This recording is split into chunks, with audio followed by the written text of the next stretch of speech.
Welcome to Turmeric and Tequila with your host, Kristen Olson. Questioning a better way, one gracefully disruptive conversation at a time. Welcome to Turmeric and Tequila. I'm so excited to be here today. We have a tequila brand in the house, finally. We've got Sandra Carreon born and raised in Jalisco, or I should say born in Jalisco, Mexico, raised in Colorado. So we've got a woman-owned brand, local to Colorado, and in the house with us today in Big Up Studios. We're so excited to be here. Sandra, we've got a full story to unpack, but I cannot believe we're having this conversation in person, and you're in like the home of tequila. I am. No, Thank you so much, Kristen, for the opportunity of bringing me onto your show. I'm very, very excited to just, share my experience, definitely how I got into this, and a little bit more of my background. Yes. Well, it's so amazing because Jalisco, Mexico is like home of tequila. And so born there, the roots started early, farming. I ask everybody that comes on the show, like, tell me about your young self, because we'll get to the brand and all the fun part for sure. But give me a little about like the beginning and young Sandra. Yeah. So young Sandra, probably like the most memorable childhood memories was when I was in Jalisco, Mexico. Born to a very humbled farming family. And it was two girls. So my father said, hey, I don't have any sons, so you guys have to come and work the fields with us. So we did, and I had a lot of fun. I learned a lot about hard work, definitely. And also learned about tequila at a very early age because it's part of the family tradition. And I saw the family always drinking tequila since, I could remember. That's amazing. And so then at 8 years old, you migrated to Colorado. Yes. To America. Why did you guys choose Colorado of all places? Funny story. So we were actually supposed to end up in Oregon. We were there for maybe like 2 years. And then my mom's job was going to move her to Amarillo, Texas. Okay. Well, we made the drive and I got hungry and we stopped in Colorado at a Taco Bell off of 26th and Federal when it was still there. Yes. And, she just started talking to a couple of the people that were there and they're like, hey, actually, there is a plant here that will hire you right away. She got a job right away and we ended up staying here. So Colorado was never in the plans. It just, life and God kind of brought us here. That's wild. So that's literally right up the street from my house now where you guys stopped. I'm not kidding. I think I know that because my whole family, great-grandmother's house is where I live now. So literally generations. So they probably know the Taco Bell you're talking about. Yes. Which is hilarious. Wait, so you had a conversation and like they just decided to stay? Yeah, my mom was like, oh, let's just stay. Oh my gosh. Okay. And so we stayed and we actually rented an apartment right off of 24th and Clay. I think they're still there. So we lived there for several years before we moved to different homes after that. Yeah. Wow. Yeah, that's original North Denver. Yes. Like, it's totally different now. Yeah, very different. Yeah, anytime I can tell if I'm talking to a local now, because I'll be like, oh, North Denver, like, oh, Highlands. I'm like, okay, they're not from here. But then if I say Highlands and they are local, they'll be like, you mean North Denver? I'll be like, okay. Yeah, North Denver. Yeah. That is wild. So was your family in the tequila business at all? No. Okay. No, I kind of started this with my husband in 2020 as everybody was just at home, and I kind of saw myself that I was drinking a lot more tequila. And one of the things that I noticed was, it was like some of these tequilas have this big brand, name behind them, the celebrity and everything. And when we started looking at who owns them and, where are they coming from, who really more the owners were, they were not Hispanic, they were not, Mexican. And I'm like, one day I want to, have my own tequila. And then my husband's like, why don't we go in there and look at it? And we're like, sure. So we actually got married in 2020. We made a trip to Holbox Island, and we actually ran into a tequila that I was like, oh my gosh, this is so smooth. Who makes this? And the guy came by and he's like, oh, my father is a tequila maestro. I'll have to introduce you. So a month later, we made the trip to Tequila. Okay. To Guadalajara, and literally as we were landing, I looked at my husband. I was like, "I'm home." Oh, okay. And so we just we got introduced to the maestro tequilero who makes our brand, who gives them the tones and how we want it, how long we want it aged. And he introduced us to a couple of tequila owners, because a lot of them, there's like over 3,000 brands. Okay. And only maybe a little bit more than 300 right now are being imported. And one of the brands is ours. Okay. So we actually partnered up with the Familia Navarro because they were already established. And we said, okay, let's see how this goes. And they're like, why don't you guys buy 50% of the brand from us? Okay. I think it'll kind of help you guys really start into the business. And I said, great. I said, with a couple conditions, I said we want to change the branding, the labeling, the bottle, because it was the old bottle looked like a perfume bottle. I saw it, yeah. It kind of reminded me of Crown Royal, I'm not going to lie. Yeah, so similar to Crown Royal. Yeah. And right now, it's all about, the presentation, a clean look. So that's what we went for.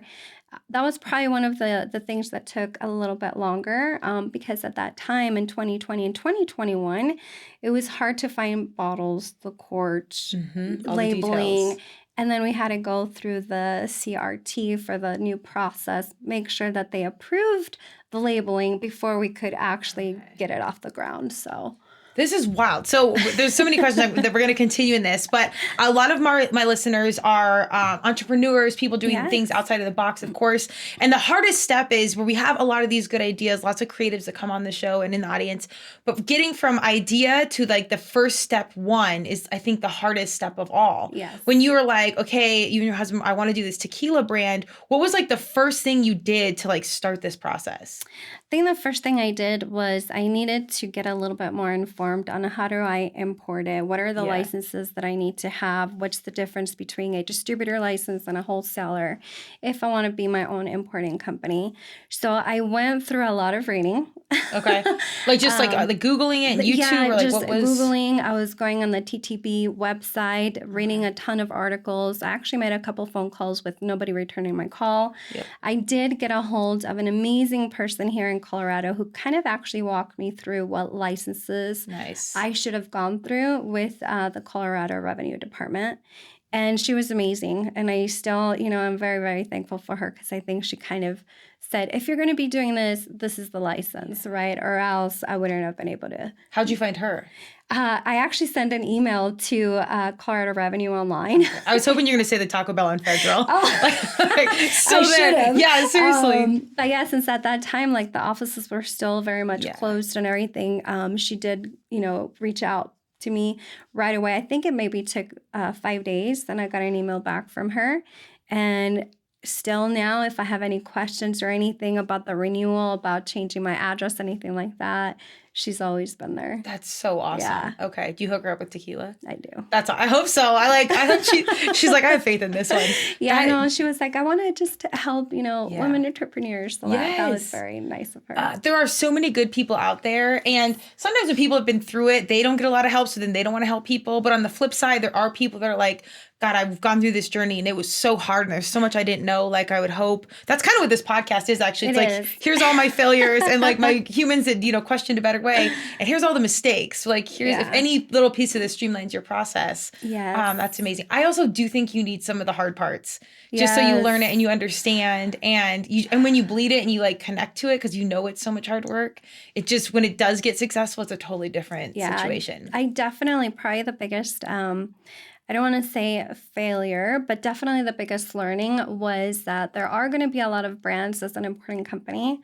I had one particular brand that my husband and I also launched, and now we're working with another distillery, which is going to be the house tequila that we want to do. It's going to be for like the margaritas and mixed drinks and stuff. But we worked with one distillery where they were supposed to give us a house tequila that was 100% agave. And we ordered 5 pallets. So it was like a big order. Almost 2,000 bottles, if not more. And unfortunately, it's like, hey, it's taking so long, like, because I was also the importing company, like they held the product. And they're like, oh, no, we're working through everything. Well, when they actually delivered all of the pallets to our warehouse, we're opening it and we're super excited. We already had some restaurants that were like, yeah, as soon as you get it, bring it. So we took the box. We didn't even open it because we knew what the bottle labeling and everything said. And I just looked at the labeling on the pallets and it said 100% agave. They actually put it 100% a spirit and 100% agave are not even close. Right. So we went through that, and unfortunately, we did lose some business to some of the restaurants that we had ordered all of this tequila for.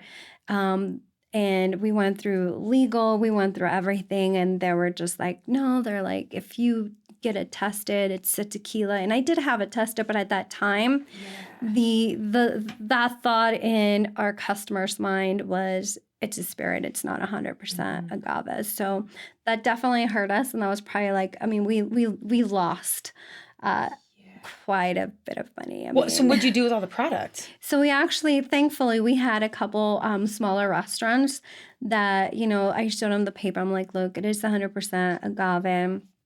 And he was like, yeah, he's like, it's actually great. Like, I'm having great results. And we had like, just dump it in the mix. We'll use it for the slushies. One particular customer bought all of the cases from us in a period of like almost 2 years.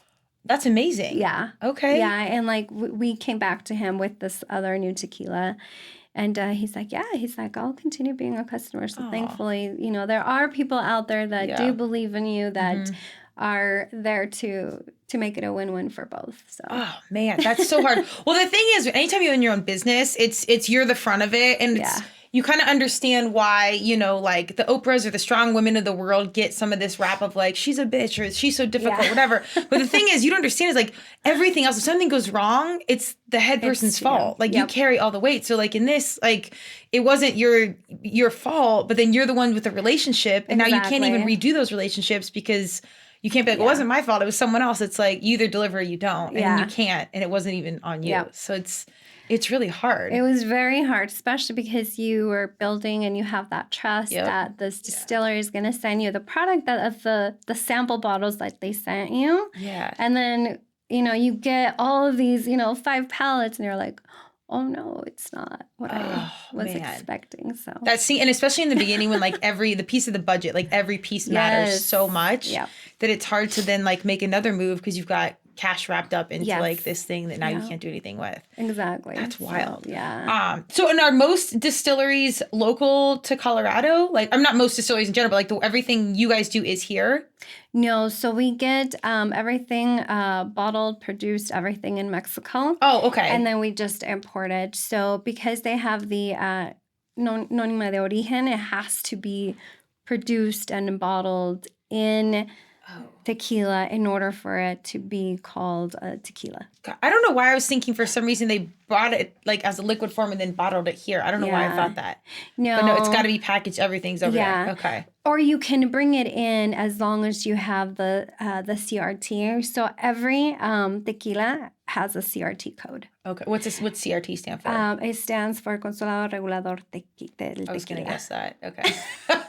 Okay. It's pretty much like the branch that oversees and puts in the requirements and everything for it to be called a tequila. Okay. So again, like there are a lot of tequilas out there. So you might, I've brought in tequilas that do not have a CRT, like the Gnome. Yeah. And it's totally fine, but you can import it as an importing company. It has to have a Gnome.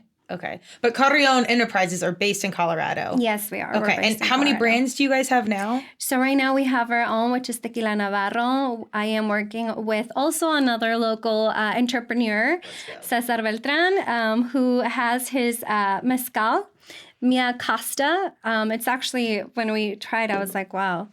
So I'm hopefully we can bring him on the show next time and he can talk about his story. Him and his family have an amazing story. They have a restaurant and also a carniceria.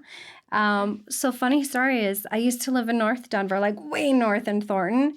And his family opened the carniceria off of 120th in Washington. Oh, I guarantee you my family knows that. Yeah, and I was like, oh my God, finally, like carniceria that I don't have to drive like too far.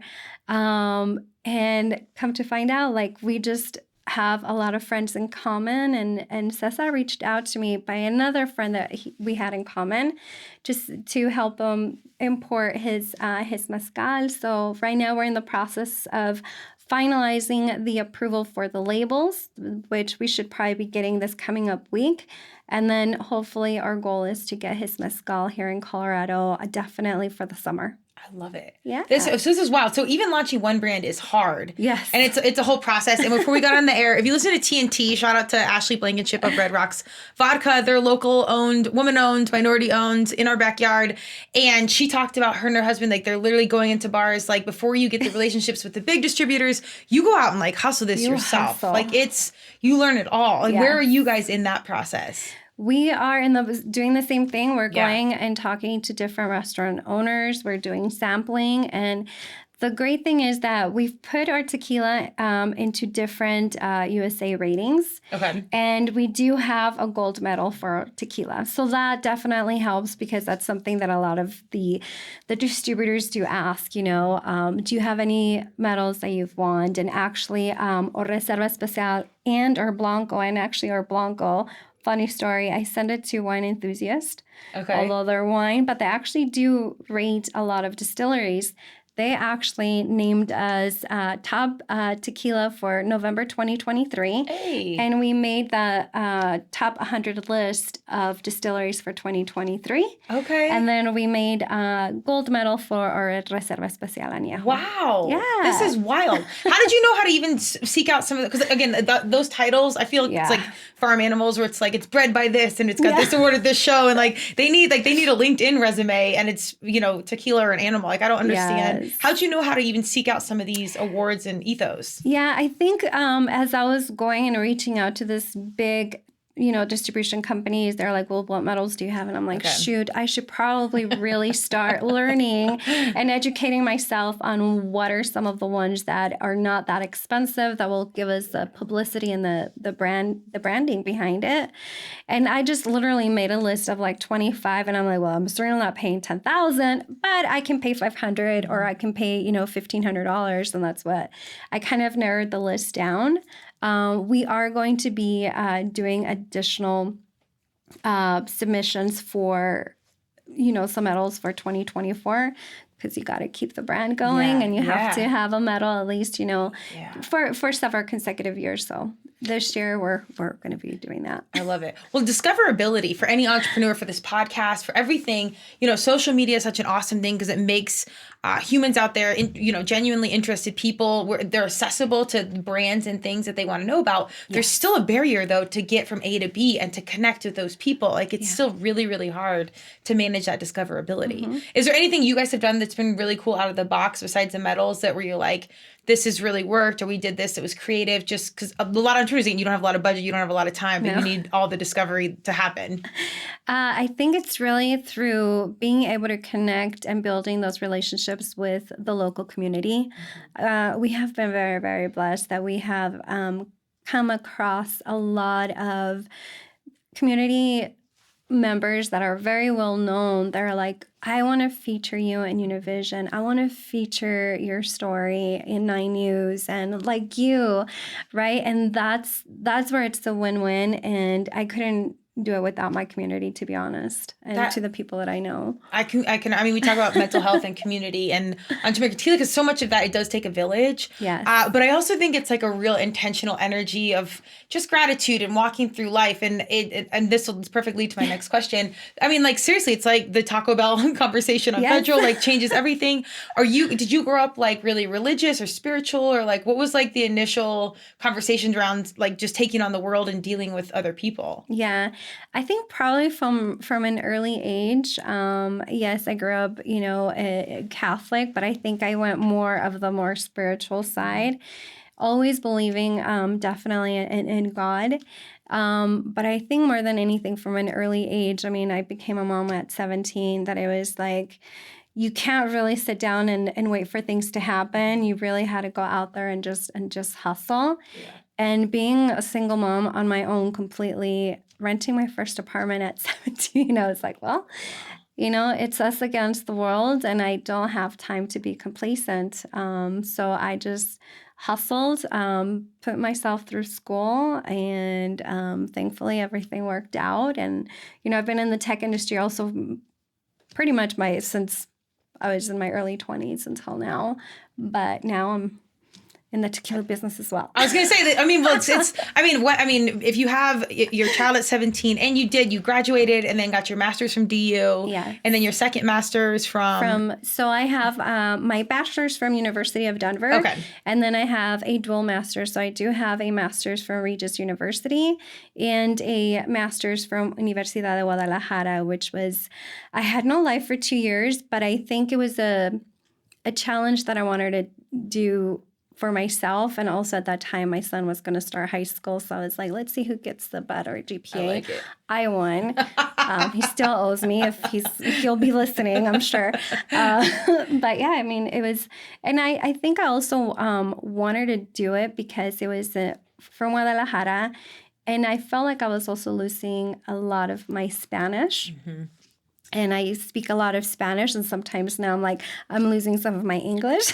Okay. Sometimes I'm like, oh, how do you say this? But it has definitely helped me grow a ton, mm-hmm. and being able to navigate, both languages in the business as well. Yeah. Well, it's so widely spoken. I always said if I could choose one superpower, I would choose to speak every single language, authentically, from the place where people actually speak the real language, because you just miss out on so many relationships and good people when, even if you know it and you've studied it, but you can't really speak it, there's just some loss in translation that you can't fully connect. It's definitely better than nothing, but I would always think it'd be the best power to be able to talk to somebody in their language specifically the way they do, and then really get to know each other that way. Because you miss out on a lot of good people. You think about all the people you can't talk to. Yeah. It's kind of like an overwhelming thing of man, I'd have so many more friends. Or at least I'd like to think that I would. You're I would have so many more friends. Yeah. The rest of the world's stick to English. We'll just keep you one space over there. Raising a child as a young person, was this almost easier than that?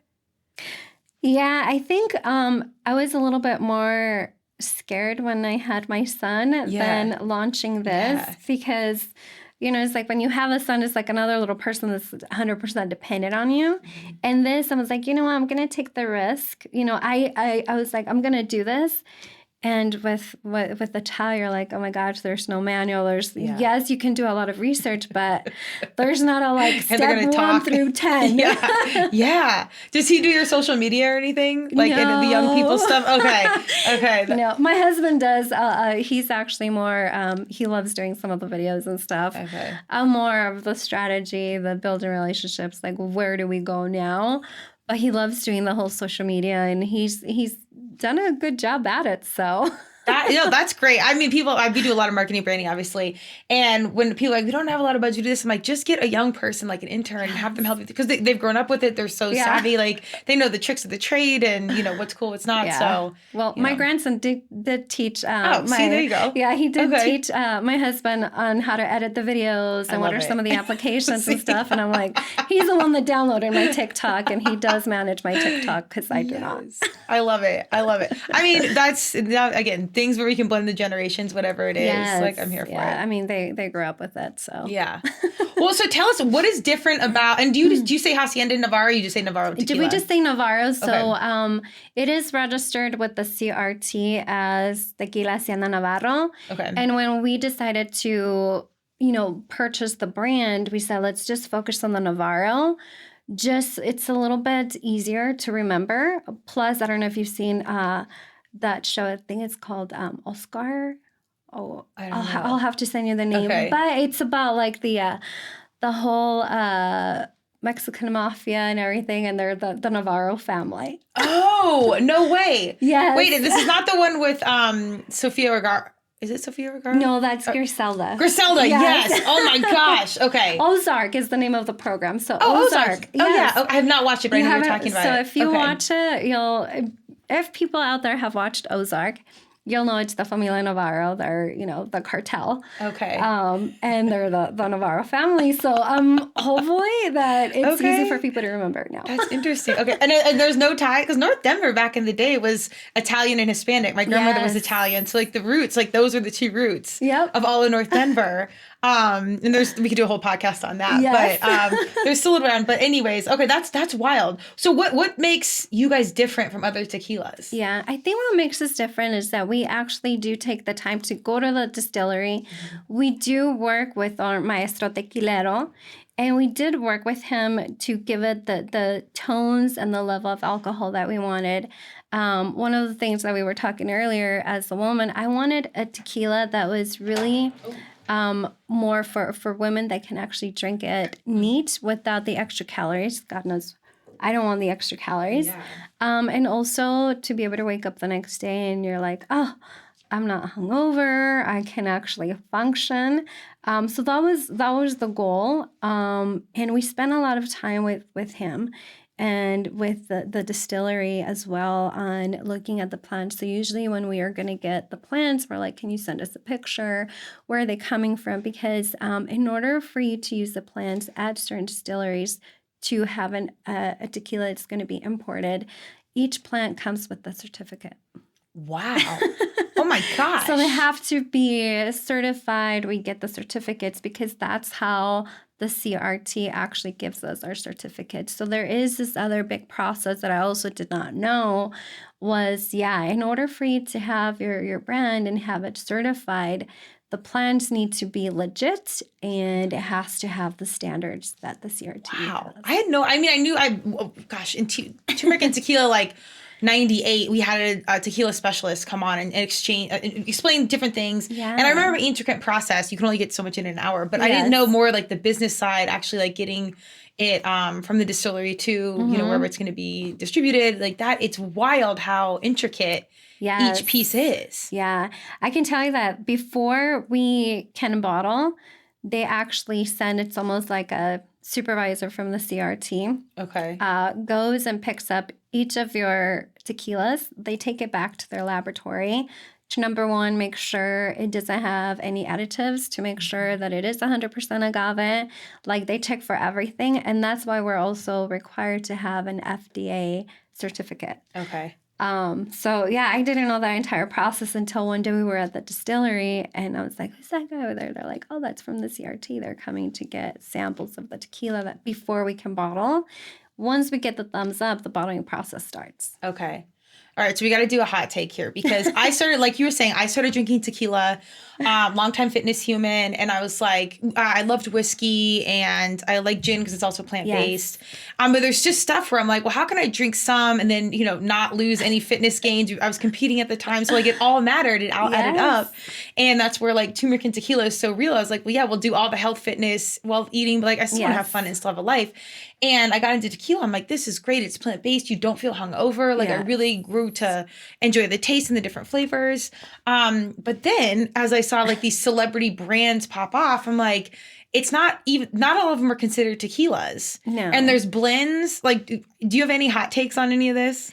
Yeah, I think what happens, and a lot of people ask us this, I think part of what we also want to do is just really educate our community here in Colorado and just really educate the consumer overall that a lot of the times when they purchase or there's a celebrity name behind it, because they're producing in massive amounts, it does lose the quality and the taste. And our focus is to really bring what we call el corazón de México, el corazón del agave, which is the heart of Mexico and the heart of the agave plant. Because these plants have to mature, more than 6-7 years, ideally, for them to be used for tequila. If you use a young plant, it's not going to give you the tones or the taste that a tequila should have. One, it's wild because your price point, I looked, is not far off what some of these brands are, and they're not really pure tequila. Like they're not actual tequilas, but they're not regulated in saying like you can't call it tequila. Like there's no regulation around that. There is. They should have the CRT and the NOM. So if you look on the back, so a lot of the times it'll say they have to disclose if there are any type of additives. And if it doesn't have a NOM, like there are spirits that you can actually import, but they're not considered like pure 100% agave. They can still call it tequila? Spirits. Yeah, it'll be like a have you tried those tequilas that have flavors in them, like coffee or? Oh yeah, I've had the Patron coffee tequila. So very similar. So that you can Okay. still import it. You just have to say that it has other like tequila or mango or any other type of flavoring, as long as it's disclosed. Got it. I've looked at, because again we had that tequila. I don't think he was maestro. Is that what it's called? Tequila. Yeah, I know. Again, the terrible accent on my end. I don't know if he was certified on that level, but anyways, he was talking about that. I'm like, I just can't believe there's such a lack of transparency in what this is, and yet the consumer is still paying for like this premium product that isn't that premium. Yeah. And then when you see the intricacies that it takes to be like officially like certified tequila, and it's not that much more expensive. Like, it's wild, all the steps you guys have to take, put all this extra time and energy in. And then there's celebrity over here selling Casamigos for $100 billion or whatever it was. Like, it's wild. Do you guys at any point have, as a marketing branding professional, do you have any, like, anyone that you would love to represent your brand? Besides me, obviously. But in addition, Kristen, yeah. We haven't thought about that. I think right now we're so focused on not losing the quality and the heart and the soul that we've poured into Navarro. That no, we haven't thought about it. I think right now, like, this is not like our main business. My husband has a construction company. I do a lot of consulting in the IT world. That this is kind of like, if it takes off, we're going to be super excited. But we don't want to lose the quality of what we put our heart and soul into. Yeah. What I like, even on your brand, you say our tequila, our roots, or our tequila. Sí, nuestra tequila, nuestra tradición. Yeah, our tequila, our tradition? Yeah. Okay, see, 9th grade Spanish kicking in. And it's very like core values, roots. I mean, everything is that. I am definitely here for influencers and key voices, but I love like when you be the face of it, like you talk about it, like when it comes from the person that actually has their hands in the mix, it's so much different. It's so much better that way. Yeah, we've gone to a couple of events that we've gotten invited to. I think we went to the social scene last year. And everybody's very intrigued, like, you guys are the actual owners. And we're like, yes. And, some of the other brands, they usually have someone else representing that brand, right? Because they'll just send someone from the distribution company. And no, like, we want to take our time to meet our community, to educate them, and really to kind of, do the branding for our tequila. Yeah, I love it. I think it makes all the difference in the world. And again, it's so great because if you're the owner, this is unsolicited marketing advice, but when you go out there and you're in the mix, you get to see the consumer. Yes. You get to see like hands-on who's drinking it, how they talk, how they walk, with their other brands they use. I mean, there's so much intel in that when you have someone else do it that you lose, that I think if you play that long game, you can like stay connected to the community. And again, they get to see you, and it's such a different experience. They're like, oh my God, you took the time to show up. Like, this is actually woman owned. She is actually from Colorado. Like, there's a lot of smoke and mirrors, like the big, celebrity brands that when they can see, touch, and feel, the authentic thing here. It hits so different. Are you guys in any local restaurants or any spots you wanted to share on here that people can go seek out intentionally? So right now you can definitely visit our website. We are working just with Beltran Grill, and we are working with El Tequileño as well, and Three Margaritas and a couple other restaurants to kind of have our tequila on there. And definitely a shout out to Junior over at Las Palmeras in Longmont, who was actually the one that purchased all of those like 5 pallets of the tequila. Oh, okay. Well, I'll have to intentionally put all these names on here because people ask me all the time, they're like, what's your tequila choice? And we've had a couple or one other woman-owned brand.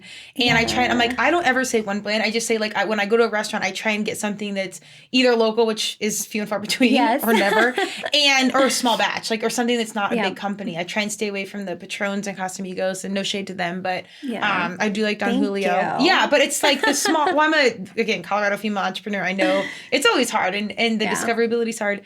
But when you request it in the restaurant and you're drinking something that's not mainstream, the restaurant will be like, oh, like they'll go through that like, bottle. Oh, I gotta go ask for that. Yeah, it's a big deal. So if you want to go out there and support local products in general, but especially local tequila, go to these restaurants intentionally and order one of these drinks, and it makes a huge difference. Yes, it does. It really does. It and it helps does. open up the doors. Yes, it does. And, you know, the feedback has been so good from the community. I mean, we've been to events like La Feria del Tequila, Amor a la Mexicana, which we're going to be, you know, a VIP guest again. So I'll send you all the info. We're working through all of that. But I'm also working with other, you know, entrepreneurs here in Colorado, also women. And I'm working with a group of women through Utah as well, where we want to bring to our community here in Colorado really that experience of both tequila and mezcal with some great Mexican food. So let me know whenever that is. I have 100 athletic friends that will completely sign up for that. Yeah. And you know, we want to build the experience. I mean, in this past year, we were thinking we were going to get, you know, probably like 200, 300 because we did it outside, and we received more than 500. We literally had to close doors because everybody's like, we want to be part of this. And it was just the entrance, and it was it included the food and the drinks. So as the sponsors, we, you know, pay a hefty fee, but just to see the expression on, you know, the community's face and saying, oh my gosh, this was the best experience ever.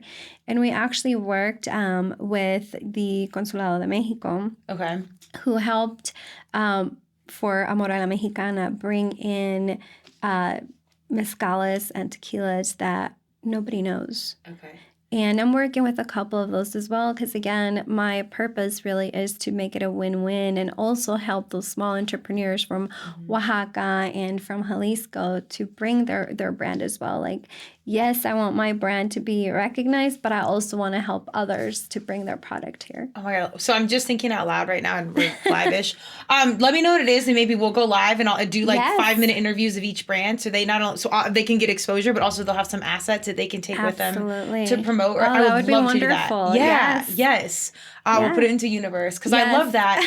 And the tequila consumer, well, I talk a lot about this in the podcast. Young people in general are like savvy consumers. They read labels. They want to know who made it. And with Google and TikTok and YouTube, you can get into all the details. So I love that now, you know, again, you have the face and like the base of where something starts. If you can showcase that with other brands and have them share their story, I mean, it kind of streamlines the process for the consumer that really does want to know. Absolutely. And I think because I have gotten the opportunity to speak with a lot of them, and their stories are just amazing. And, you know, I mean, hopefully, you know, Cesar will be able to share the story with, you know, how they came up with the mezcal.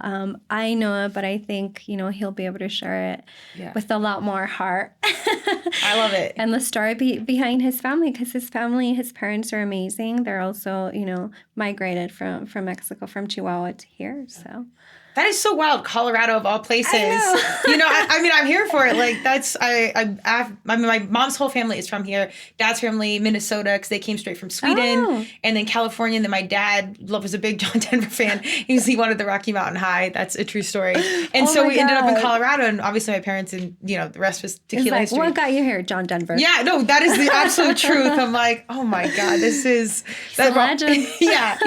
Well, I mean, when you hear your parents' stories, you see how much of how you really are on some things. I'm like, I guess I kind of was a wild animal dreamer as well, and you know how here we are. I love it. Turmeric and tequila. Yeah, we try. Well, I mean, was there anything? It sounds like you had, you know, hardworking, deep roots from the get-go, but in your life that really made you really clear on like, I don't just want to take this, you know, run-of-the-mill path, get a, you know, a regular job, be a mom, do these things. Not that there's anything wrong with that, but you're doing hard things you don't really have to be doing. Like, was there anything in life that just made you want more, wanted to just kind of disrupt this casual path just in general? Yeah, I think I kind of got to a point in my life where I was like, I really want to go back to my roots and where I came from and what I'm passionate about in my community. And it was like, what can I do differently to bring something unique as a woman-owned, minority-owned, but at the same time to involve the community and do something that I love. And like, honestly, and my husband has said this several times, is like, it's not so much of what money or what income we can bring, but it's more what can we do for our community. And really this year we are going to be doing some really, really cool things, definitely for the youth, definitely for other small entrepreneurs and helping them, do a lot of these podcasts and branding. Yeah, So. I love it. Anything specific you want to share about it? In case someone's listening and they're like, I might want to get involved. I don't know if it hasn't been announced yet, but if someone's been listening, announced. okay. But I do have, some roots in the boxing world, and that's something that I am very, very passionate about. And I know I kind of shared this with you. We did lose our youngest son, who is a boxer. And really, we want to do something in his name that supports our youth. And really, right now, with the whole depression that I've seen, the suicidal rate going up, I definitely want to do something that's related to boxing, to what we're doing here with our tequila and some of the mezcals, to bring awareness for our youth. Definitely. I love it. It's such a relevant conversation. And a lot of the reason I started the podcast, as I told you, was because marketing branding professional, was coaching young kids in my, mid to later 20s, maybe it was 9 seasons, so almost 10 years. Anyways, Instagram started to take off and I'm like, God, the cell phone, like I missed that growing up. We didn't have that. Nope. And I saw the impact, and you kind of I would hear these conversations at practice where it was just getting more and more intense, and the comparisons, and being a marketer, I'm like, well, I know these aren't true. And I tell them that, it's editing, and this is before even the editing you can do now. You can do. Yeah. So I'm like, that's why the whole thing was like, filters. yeah, we got to get good people doing real things to get on the mic and tell their stories. So there's examples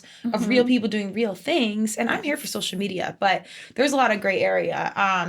But I'm also an advocate on such a major level for life skills through sports. So getting kiddos in lacrosse and boxing, whatever it is, so they can learn life skills through something fun. And it's not just, school or parents telling you what to do. Yeah.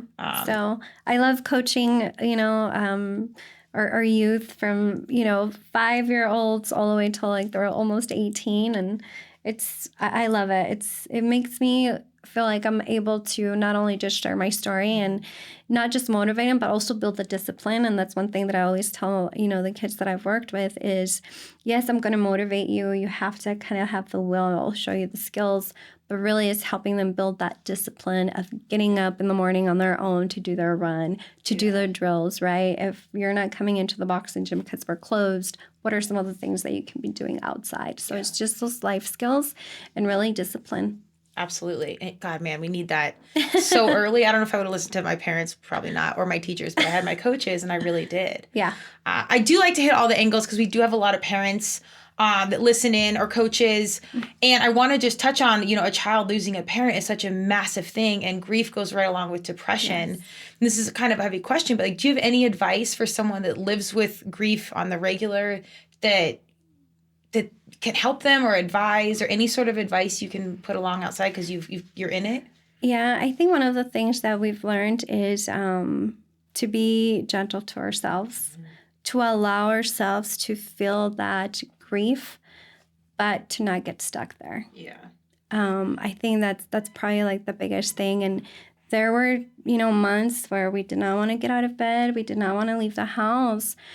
But then we started to learn to be even more grateful for the people in the family that we have in our lives. And definitely, of course, having a grandson we have a grandson, we do have our other kids, they need us. And we knew that we could not allow ourselves to stay in that dark, right? We had to really learn how to support each other to get out of that darkness. And when I would see my husband, having a grieving moment, to be there, but also to help him get out of that dark place. Mm-hmm. Thank you for sharing that, because it's such powerful words, and sometimes people are like, I love the juxtaposition of turmeric and tequila, because it all fits together. People might come to the brand because it's good tequila, what have you, but people might also identify with you and your story and be like, I'm going to intentionally buy this tequila. Maybe they don't even drink tequila, they're just going to buy it for an event they work at or something, because they know your story, they see the resilience of you and the brand and showing up at events. Like, all those things, our society, especially our young people, they see. Yes. And I'm such a champion of people sharing the story, sharing the hard stuff, because that's where we connect. Yeah. And then in turn, we can support you in whatever way it is. And then you can kick back to the community and support even more. So it's such a full circle thing, whether it's tequila or turmeric or a boxing gym, it all fits together. together, if you just have people doing their mission in whatever route that is, and then we can intentionally support the people that are going to then take those winnings or earnings or goods or whatever, and then give it back, and it all just kind of comes all the way around. And that's really what, we want to do, is just give back to our community. And definitely, like, I'm always thinking about our youth, because they're the ones that are going to be here when we're no longer here, right? I think about my grandson, I think about my nieces and my nephews, and I'm like, I want to make sure that they understand that they have the power to change, to influence in a very, very positive way. So, we want to definitely give back. And to your point is like, yes, we want to make this grow, but when it grows, we want to make sure that it's giving back to our community, that we're giving back to our youth. And, as I mentioned, I am working with one particular individual who's a very close friend of mine, who actually was one of the first women Olympics in boxing back in 2012. Okay. She was also scared to open up her own gym. She did it, and she's being very successful. And now it's I want to be able to partner up with her, because I know that there are a lot of communities, a lot of youth that cannot afford the shoes or the boxing or the wraps, and we want to be able to give back from whatever we're able to sell from each of the bottles, to give back to that particular gym and be able to provide this for the kids. That's so awesome. And a lot of sports is about accessibility, like having the tools and the equipment, or the coaching, or just the space to play or to compete. Like, it's really hard to find that. So I love it. And because people are always like, well, how does, tequila fit with that and youth? And like, I don't know, I don't know if it's six. And it's like, no, if you start asking questions, like these seemingly opposing things can completely fit together if you just pull back and ask a few more questions and then make it all work. Like, make the whole creative strategy work. If this is your angle on things and we can give back here, don't fight it. Like, go with it and just serve in whatever way it is that you can serve. Yeah. And definitely, we talk to our kids and, our grandson and everything about the responsibility, and, because they're like, oh yeah, we own a tequila brand. I'm like, yes, but it also comes with a huge responsibility, right? So it's also about the education part. Yeah. Well, too much of anything, people laugh that they think the tequila is going to kill me. It will be the fitness first. Yeah. Because if you saw my MRIs and too much of anything is never a good thing. So I've got all the battle wounds and I have no regrets. Let me be clear. But seriously. Battle scars. Yeah. Too much of anything is not a good thing. So balance and, and keeping your own self together, your self-care. There's so many angles to it. Yeah. And waiting until you're 21 to do anything. Yeah. Like, don't mess with the law. Yeah. Part of the education is like, it's not just shot. It's sipping. So this is why, one of the other things that we want her to do is you can drink the tequila neat. You don't have to do several shots. I mean, but we want to, just educate and say you can drink it neat. You don't have to slam it down right away. Well, that's a perfect segue. Let's try some of this. Yes. Let's go with it. Should we try Blancos first? Yes. I think the Blanco just kind of, it gives you the base of any tequila. I'm a Blanco drinker. I actually, perfect. I feel like the clearer, the less hungover you are. Yes. No matter what. So even if the añejos are awesome and the reposados, but I just usually go Blanco and keep it simple. Once you try this one, because I've drank quite a bit of that one, it does not give you the hangover. Like, really? Yeah. Okay, so it's not, the clear isn't like that's a stereotype? It's just really how it's processed. Okay. And the level of alcohol.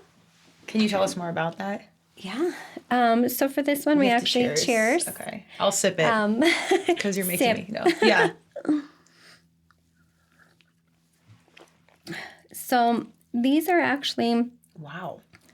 That is remarkably smooth. I'm not just saying that because you're sitting here. If you've ever drank with me, which is probably a lot of you, I'm genuinely a tequila human. That's remarkable for a Blanco tequila. Yeah. Okay, I interrupted you. Carry on. Oh, no. Well, no, thank you.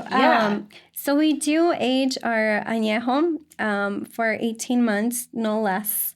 Okay. Normally, for it to be an añejo, it needs to be more than 18 months. We do have a batch of an extra añejo, which is now it's been sitting there for more than 3 years. But we want to do something very, very special for that particular bottle because it's an extra añejo. And they're in barrels, correctly? Yes. They're not. Are they whiskey barrels? We do use whiskey barrels, and we actually use Jack Daniels. Oh, whiskey barrels to Interesting. age our añejo and extra añejo. Could you partner with them? Or they're so massive. Yeah, like, they're massive. No, yeah. they're like, oh, you want our barrels to age your tequila? Here you go. Oh, that's cool then. Yeah. Okay, at least you save money. So at least we save money. Okay. So our extra añejo, we always want to have it more than 3 years in barrels. This one, anywhere from 18 to 24 months is ideal. We do age a reposado for more than 6 months, anywhere from 6 to 8 months. And certainly this is like the cleanest, no aging, just distilled. I cannot believe how smooth that is. Yeah. Seriously. That was our plan. And that's why, I say we do take the time we went out there and worked with our maestro tequilero to make sure that I had the smoothness that I wanted. Yeah. As a woman, I don't like, very harsh tequilas. Yeah. And I wanted something that we could drink neat. Yeah. From, the blanco all the way to an añejo and an extra añejo. Do you usually drink it on ice or do you literally just drink it neat? I just drink it neat. You do sip it? Yeah. That's such a gangster move. Come home, hey kids, just pour a little bit.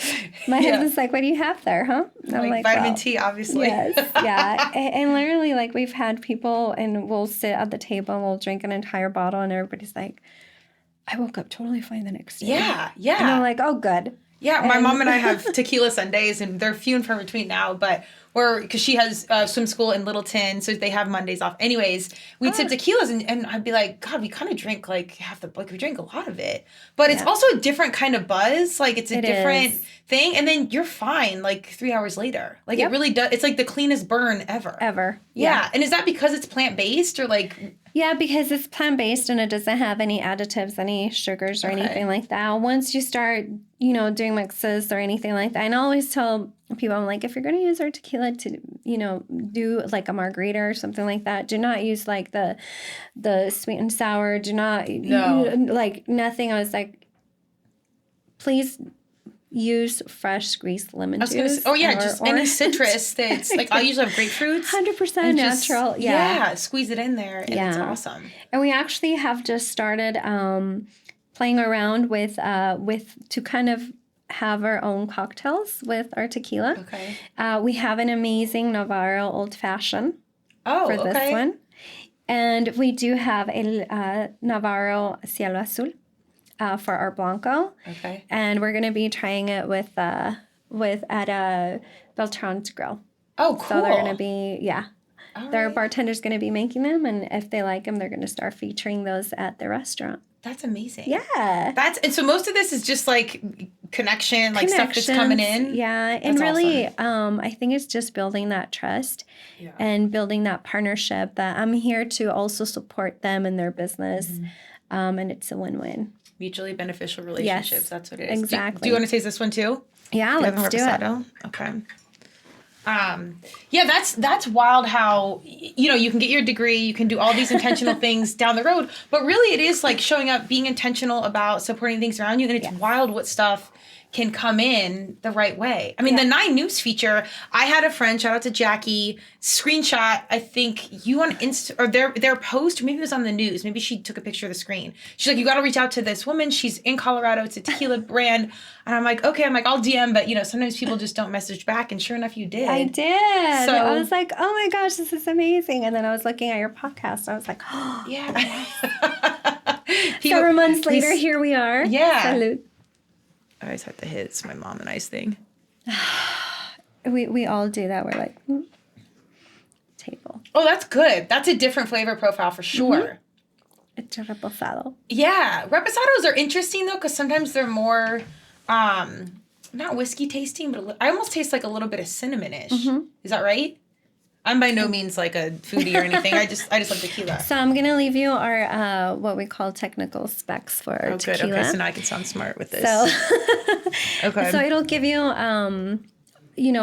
how it's cooked, the process, everything for each of them. As I mentioned earlier, we have a Reserva Especial. We did have an añejo, which had the green label, but we're really gonna focus on these 3. Yeah. Only because these are the 3 that we received a ton of just amazing feedback. And everybody, when they taste our añejo, they're like, it's good, but I would probably drink this more. Really? Yeah. This the añejo? This is an añejo reserva especial. So it has a few little different tones. Like it has more of the sweetness of the agave. Oh, interesting. Yeah, this one's like no reposado I think I've ever tasted. Yeah. That's delicious. It's very, very I almost want to say I would want to put it in like coffee or something, which I know is not the flavor. Don't take any of my foodie advice here. But it's really good. Or just like on ice is fine. But the Blanco you could certainly sip neat. Yeah. But that's, it's like a, not sweet, but like a cinnamon vibe. It's good. Yeah. It's actually really good. I tried it with apple cider. Oh, there you go. Winter. Okay, that's what I'm trying to put together.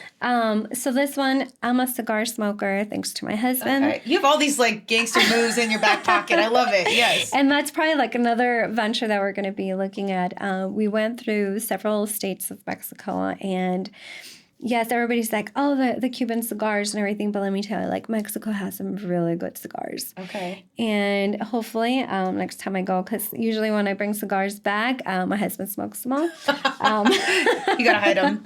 I got to hide them. But this goes so well with a really nice cigar. Like, my husband and I will, we'll sit in our house out in Cancun, and we're, like, smoking a cigar, drinking some. That whole statement is goals right there. Like, sitting with my husband in Cancun, drinking my own tequila brand with my own cigar brand, like I'm like, universe. Yes, and he's like, oh my gosh, this is so good. So so more to come on that. Can I ask you, how is it managing a business with your husband? It's actually, we've learned to kind of know like each of our strengths. Okay. So he's really, really good at the marketing, and I'm more of like the operational analytical strategy, but he is great at just, I wish he would have been able to come, but he's just very outgoing. He's got this bubbly personality that he's probably one of the people in my life that has more friends than I could have ever thought of. Okay. And like friends all over the world, not just, here, but just all over. Yeah. And he's like, see, this is why you got to, make connections. And this is, Well, he probably has a really good heart. Like, I feel like that. Even when you're good at it, there's still an energy that attracts people, especially the right people. So, he's got awesome. An amazing heart, which is why I married him. Oh, okay. I love it so much. Well, I have a million more questions. I can keep you on. This is phenomenal. And I would continue to keep drinking, but we'll be smart today. What is success to you at the end of the day? Success to me at the end of the day is to be able to look back and know that I impacted not just my family, but certainly my community. Mm-hmm. I love it. That is success. Yeah. That's what it is. Anything else you want to share, that words of advice, entrepreneurship, or anything like that business-wise? I think the one thing that I would say is if it's really, really scary, that means you should absolutely do it. I agree. I seriously agree. Especially if you've got your other ducks in a row and you've got a little bit of opportunity in a window to get it in there. Or is there anything that's coming up you want anyone to know about? Events? Yes, online, anything? Definitely. So we are going to be doing Amor a la Mexicana again. We do have a date for September 7th. Okay. Definitely more info to come. Again, we are working on the planning, everything that we want to do, just because the last event was so successful. Huge shout outs to Marlene, who actually, kind of brought me into this whole, with the magazine. Definitely, she's really what I would call helping other women. Hey, okay. That's like awesome. You, Kristen. Yeah. Really, she's like, I want to help other women. Yeah. Her and her husband have such an amazing story. Her husband actually works for the government, and he just got promoted to major. Okay. With the Air Force, and he's Congrats Colombian. To him. Yeah. I love this. Yes. Okay. So amazing story, and really, also her entire purpose has been just really to impact her community and help other women. I love it. Yeah. That's amazing. Yeah. The right people are coming in. I know. You're skilled and qualified, and this is an amazing recipe. Everything's good. And you have, the thing is also, it's not only does it help you, you get to work with good people. The days and lives and time and hours out of your life, it all adds up. You want to be spending it with people you actually want to be spending it with. Exactly. So that's a big piece. Yeah. And one of the things that I always tell people, there's always going to be people that are going to say, yes, I want to support you, I want to help you. And it could be, 50 people, and then you'll notice it's actually only 5. Yeah. and just hang on to those 5 people. And it's okay. I think everybody definitely has, you know, I always say, I was like, good intention. They had good intention. But hang on to those that are really there and, you know, they're like, how is it going? What can we do? And just, you'll know. Yeah. When those people are now in your life. I hear that. You only really need like 5 good people in your life anyways. Like exactly. We're all pretty busy. It's and going like, to narrow down to well, and then you can show up for those 5 versus those 50. Exactly. Because life is a Very circus. So it's real. Where do we find you? Website, handles, anything you want to share? Yes, definitely. So you can find us on our website. It's Amor y Tequila, Juntos Saben Mejor, Carreon Enterprise. I'll share it with you. Okay. We also do have the website, and that's actually where you can actually order bottles, whether it's for the state of Colorado or some of the other states. And then we do have our tequilanavarro.com. There you go. And you can find us at the website, Okay. And on the website, you have where you're at, what restaurants you can find it? So you can find us soon in Beltran Grill, El Tequileño, and definitely there are some Tres Margaritas out there that do have our product. Okay. We grew up going to 3 Margaritas and Trace Margaritas. I'm trying to be cool. Oh my gosh, off Parker and Arapahoe. Like I went to Eagle Crest High School. Where'd you go to high school again? North. Oh yeah, so my mom went to North. North High School. Eagle Crest, but then grandparents went to Manual. Anyways. Yes, so Manual. Yep. So All the street cred. absolutely. Well, I really appreciate you coming on. I'm so excited to see where this grows and what you guys do next. I love all the entrepreneurial adventures you have going on, but mostly like the intention with things. Yes. There's such great humans out here in Colorado, and like Colorado's a hard place to start something because it's just not a New York or LA. And there's a lot of opportunity if we can just connect and support one another. There is some, really big things moving and big ideas. So. Yeah, I think there's definitely a lot of potential here in Colorado. Yeah. The community, I think it's amazing. And as I mentioned, like my husband and I built a home out in Quintana Roo. We're about an hour and a half away, and we will definitely want to do other things like I think we did like a yoga retreat, and everybody's like, this was amazing. And I'm like, let's do a tequila retreat. Absolutely. So I think that's to come. And I'm going to start inviting entrepreneurs that want to come and learn a little bit more, whether it's how do I bring my teams together, which is on the organizational part. I do have my certificate in organizational development as well. And leadership, part of the coaching. Yeah. And I'm like, I want to do this, but, bring them here and bring it with an experience with our tequila or the mezcal. So absolutely. Or both. Why all not? The things. All the things. So right. Just sell the experience. We're going to have to keep in touch on everything, because everything I'm like, this is completely in alignment. So, yes. Well, thank you for answering that DM. I really appreciate it. Yes, of course. Yes. Maybe we can do one from the villa out in Cancun, Turmeric and tequila. I would love that. I love that. We have some big plans for 2024. Yes, so absolutely. We'll keep in touch and all. But I appreciate your time and energy. Thank like I said, Kristen. I can't wait to see where it goes. Thank you. We'll keep in touch from there. Absolutely.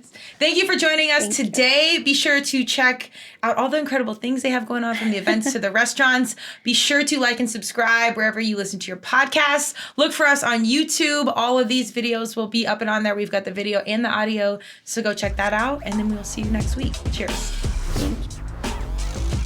Thank you for joining Turmeric and Tequila with your host, Kristen Olson. Tune in next time, and don't forget to subscribe on Apple, Google Podcasts, Spotify, or wherever you listen.